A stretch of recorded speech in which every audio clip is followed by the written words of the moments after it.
नमस्कार। मेरे YouTube channel पर आप सभी का स्वागत है, अभिनंदन है। इसके पहले वीडियो में हम बात कर चुके हैं भाषा के विषय में, तो आप सभी को भाषा के विषय में सब कुछ समझ में आ गया होगा और आज हम बात करने वाले हैं भाषा के अभिलक्षणों की। तो जो अभिलक्षण होते हैं ये क्या है, भाषा की विशिष्टता होती है, यानी कि जो भाषा की विशिष्टता होती है, जो भाषा की विशेषता होती है, उसी को हम क्या कहते हैं, भाषा के अभिलक्षण। तो जो भाषा का पहला अभिलक्षण है वो है यादृच्छिकता। आपको लग रहा होगा कितना कठिन शब्द है, लेकिन अगर आप इसको एक बार याद कर लो तो आपके नंबर बहुत अच्छे आएंगे। वैसे इसका जो अर्थ है वो इतना कठिन नहीं है। तो यादृच्छिक का मतलब होता है जैसी इच्छा हो, माना हुआ हो। तो भाषा में क्या होता है कि जो भाषा के जो शब्द होते हैं उनकी गणना हम अपनी इच्छा अनुसार करते हैं, और जब हमारे इच्छा अनुसार शब्दों की गणना को पूरा समाज अपना लेता है, उसका प्रयोग करने लगता है, तब वो भाषा के रूप में मान्य होते हैं। यानी कि कोई भी शब्द अगर केवल मेरे कहने से वो भाषा नहीं बन जाता, वो तब भाषा के रूप में मान्य होता है जब पूरा समाज उसको अपना लेता है। जैसे उदाहरण कि अगर मैं कह रहे हैं जैसे कोविड-19 है, अभी कोविड-19 जो शब्द है वो एक वायरस के लिए, एक बीमारी के लिए दिया गया है, और ये शब्द भी क्या है, हम और आप जैसे ही कुछ लोगों ने, बड़े लोग, विद्वान लोगों ने दिया है, लेकिन ये पूरा समाज जो है इस शब्द का प्रयोग कर रहा है, इस शब्द को पूरे समाज ने अपनाया है, और इसीलिए भाषा में इसका जब भी हम इसका प्रयोग करेंगे तो हम क्या कहेंगे कि ये क्या है, हम सब में मस्तिष्क में केवल एक ही प्रकार का चिन्ह जो है वो उत्पन्न होगा। तो ये किस कारण होता है, ये भाषा की यादृच्छिकता के कारण होता है। भाषा का जो दूसरा अभिलक्षण है वो है अनुकरणशीलता।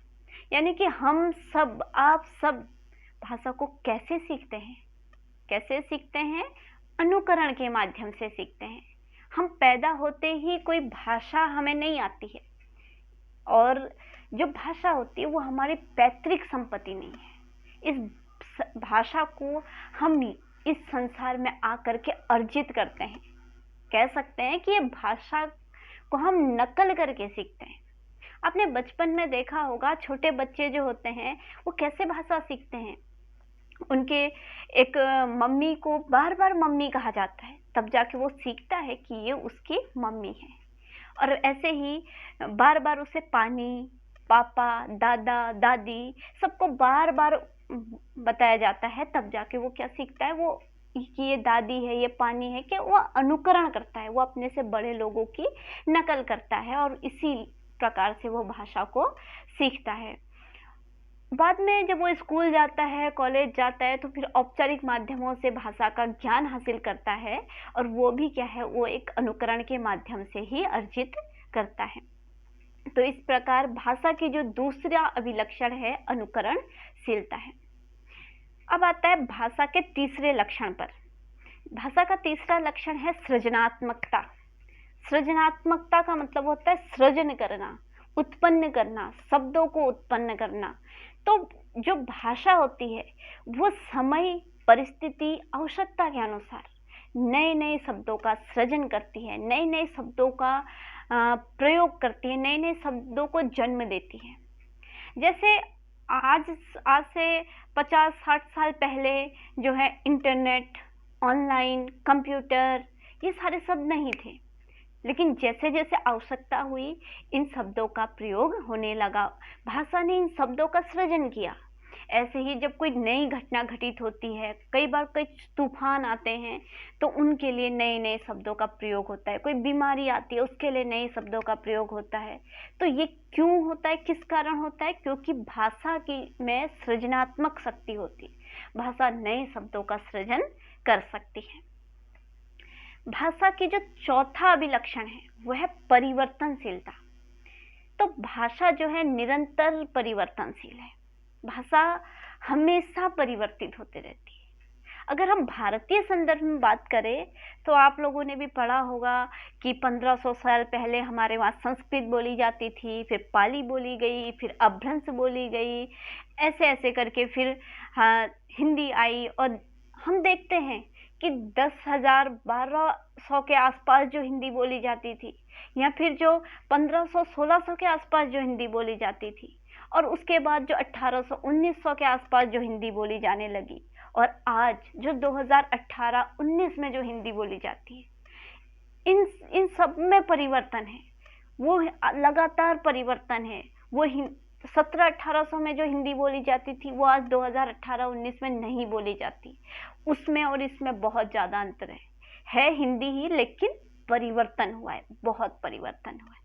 इसीलिए क्योंकि भाषा की जो प्रकृति होती है वो निरंतर परिवर्तनशील होती है, और मानव और मानवेतर भाषा का सबसे बड़ा अंतर भी यही है कि जो मनुष्य की भाषा होती है वो परिवर्तित होते रहती है, जबकि मानवेतर जो भी पशु पक्षी इत्यादि हैं उनकी भाषा जो है परिवर्तित नहीं होती है। उसके अतिरिक्त जो भाषा का अगला अभिलक्षण है, यानी कि छठा जो अभिलक्षण है, वो है द्वैतता। भाषा में द्वैतता होती है। द्वैत का मतलब क्या होता है? दो। तो द्वैत क्या होता है कि भाषा सार्थक भी होती है और भाषा निरर्थक भी होती है।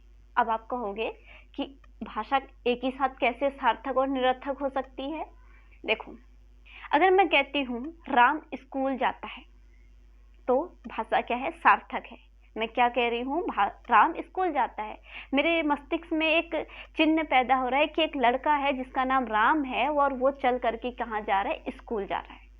लेकिन हाँ, अगर मैं कहती हूँ राम, मैं कुछ नहीं कहती हूँ, केवल राम कह रही हूँ, तो यहाँ पर भी क्या है? ये शब्द क्या है? ये भाषा है, लेकिन मुझे कोई अर्थ यहाँ पर नहीं मिल रहा है। मुझे नहीं पता राम क्या है। राम कोई किताब है, राम कोई लड़का है, राम कोई जगह, राम क्या है मुझे नहीं पता। और अगर मैं कहती हूँ स्कूल जाता है, तो भी मुझे नहीं पता स्कूल कौन जाता है, क्या जाता है, कहाँ जाता है। तो जब तक हम शब्द एक दूसरे से मिल करके उनको एक क्रमबद्धता से जब तक प्रयोग नहीं किया जाता है, तब तक वो सार्थकता उनमें नहीं आती है। तो भाषा के दो स्तर होते हैं, एक होता है सार्थक और दूसरा होता है निरर्थक।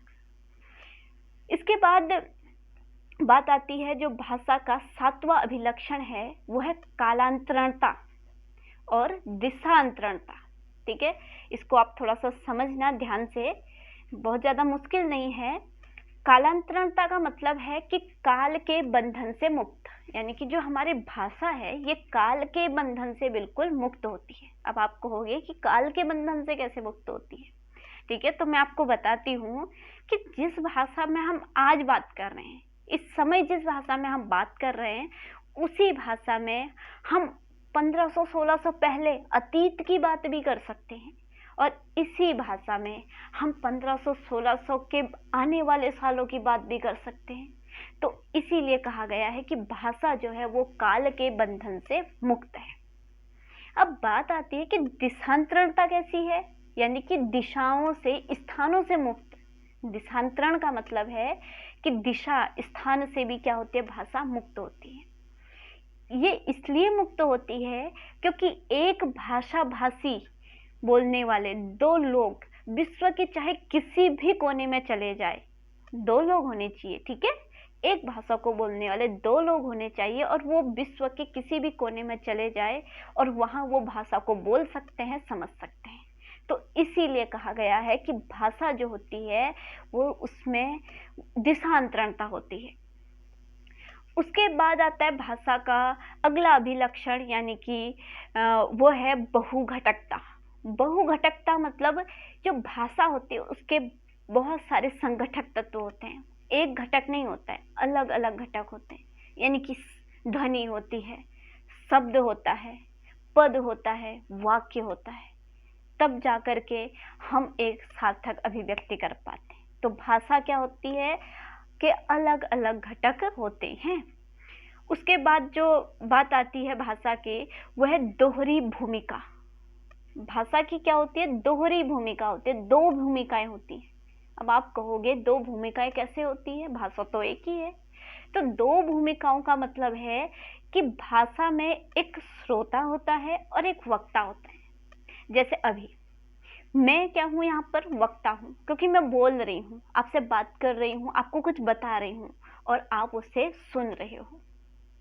और जब आप बोलोगे, जब आप वक्ता बन जाओगे, जब आप बोलने लगोगे, तब क्या हो जाऊंगी, मैं श्रोता हो जाऊंगी, क्योंकि आप बोल रहे हो।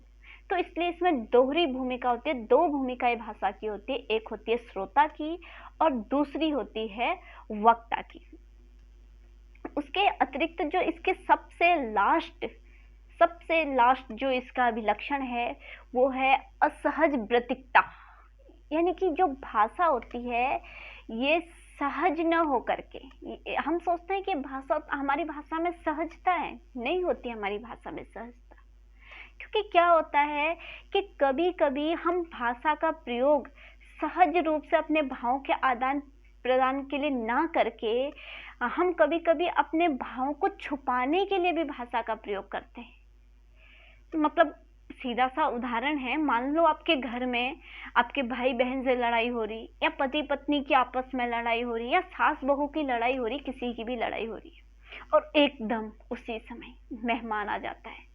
तो घर के लोग क्या करते हैं कि मेहमान के आने पर वो आपस में एक दूसरे से गुस्सा होने के बावजूद आपस में औपचारिक रूप से बात करने लगते हैं, बोलने लगते हैं। मतलब वो नहीं चाहते हैं कि जो सामने वाला मेहमान है वो उनके झगड़े को जाने, या उनके जो आपस में जो मन मुटाव हो रहा है उसके विषय में जाने। तो यहाँ पर वो भाषा के माध्यम से वो अपने झगड़े को, अपने मन मुटाव को छुपाने के लिए भाषा का प्रयोग करते हैं। तो ये सारे जो हैं ये भाषा के अभिलक्षण हैं। आप सभी इन भाषा के अभिलक्षणों को अच्छे से तैयार कर लेना, क्योंकि यदि आप स्नातकोत्तर स्तर पर अगर आप भाषा विज्ञान पढ़ रहे हैं तो भाषा का अभिलक्षण तो प्रश्न तो आपके लिए बहुत ही इम्पोर्टेंट है। इसके अलावा अगर आप प्रतियोगी परीक्षाओं में अगर आप तैयारी कर रहे हैं तो भाषा के अभिलक्षणों से लेकर हमेशा कोई ना कोई प्रश्न पूछ लिया जाता है। कई बार 4 ऑप्शन दे दिए जाते हैं, उनमें से पूछा जाता है कि इनमें से भाषा का अभिलक्षण कौन नहीं है। इसके अतिरिक्त छोटी छोटी बातें पूछ ली जाती है, जैसे कि भाषा पैतृक संपत्ति है, आपको 2 उत्तर दिए जाएंगे कि भाषा अर्जित संपत्ति है या भाषा पैतृक संपत्ति, और आपको एक उत्तर इसमें आपको सही का निशान लगाना होगा। तो ये सारी अगर आपने इनको अच्छे से समझा होगा तो आप इसमें कभी भी गलती नहीं करोगे। तो आज का वीडियो यहीं पर हम समाप्त करते हैं, और अगले वीडियो में हम बात करने वाले हैं भाषा की विकास परंपरा की, जो कि बहुत महत्वपूर्ण है। तो आप आज के लिए आप सभी का बहुत बहुत धन्यवाद। फिर मिलते हैं अगले वीडियो में।